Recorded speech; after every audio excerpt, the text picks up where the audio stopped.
Ask yourself this question: what unique problem, challenge, or need are you best equipped to try to solve, or be part of a team trying to solve that problem?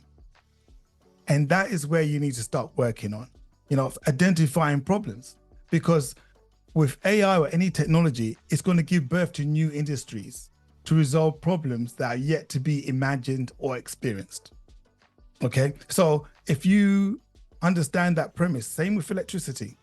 Before electricity, there were problems that were completely different to when electricity came into being. So what I do is I look at across my life, activities, day-to-day activities, and look at where are my challenges. Is it I struggle to communicate between diaries? Is it I'm struggling to produce content?